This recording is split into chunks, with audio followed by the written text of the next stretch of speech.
বাঙালিতে দুপুরে লাঞ্চে ফিশ থাকবে না তাই কখনো হয়? তার উপর আবার ফিশের তেল।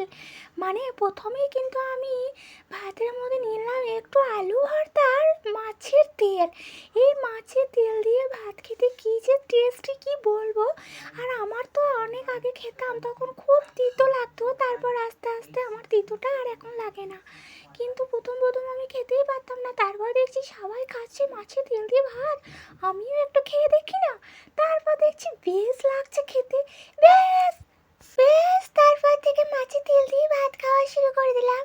এবার এখানে দেখো একটা ফিশ ফ্রাই আছে, আর এটা পেটির মাছ খেতে আমার ভীষণই ভালো লাগে। এমনিতে আমি মাছ খেতে পারি না, আর আজকে কত রকমের আয়োজন দেখো, কচু সিদ্ধ, মাছ ভাজা, আলু ভর্তা, মাছের তেল, মাছের ঝোল পাতলা করে, তার ওপরে আবার আছে সর্ষে দিয়ে পোস্ত দিয়ে মাছের একটা মানে কি বলবো গ্রাভি, তারপর আছে ওল দিয়ে, আলু দিয়ে, কচু দিয়ে, বড়ি দিয়ে মাছের টক। এই লেজা মাছের টক খেতে আমার ভীষণ মজা লাগে, ওই জন্য এবার আমি টক দিয়ে একটু ভাত মেখে মাছ দিয়ে খাওয়ার চেষ্টা করছি।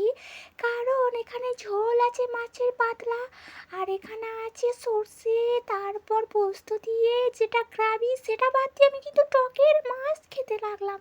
কারণ এই টকটা খেতে এত সুন্দর লাগে না, তেঁতুলের ফল দিয়ে টক খেতে যাদের ভালো লাগে তারাই বুঝবে এই টকের স্বাদ কি।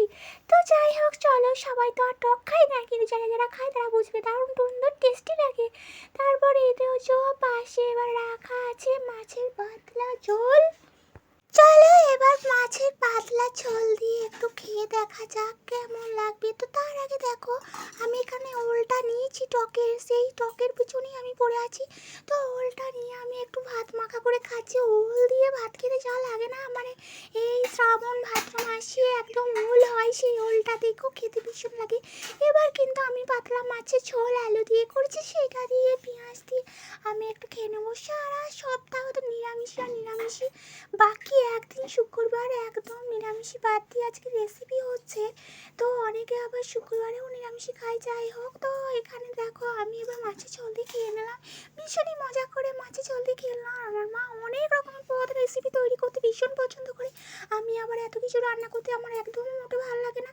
যাই হোক, তো এখানে দেখো সর্ষে দিয়ে পোস্ত দিয়ে যেটা ঝাল তৈরি করেছে পেঁয়াজ দিয়ে, সেখান থেকে আমি একটু মাছ নিয়ে খেয়ে দেখছি কেমন টেস্টি হয়েছে। তো তারাও আমি খেয়ে একটু দেখি।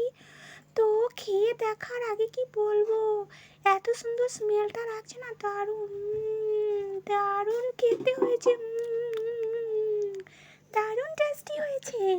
এই ঝালটাও দারুণ হয়েছে খেতে। আর এখানে পেটি মাছটা দেখো, কে খাবে কে খাবে পড়ে আছে।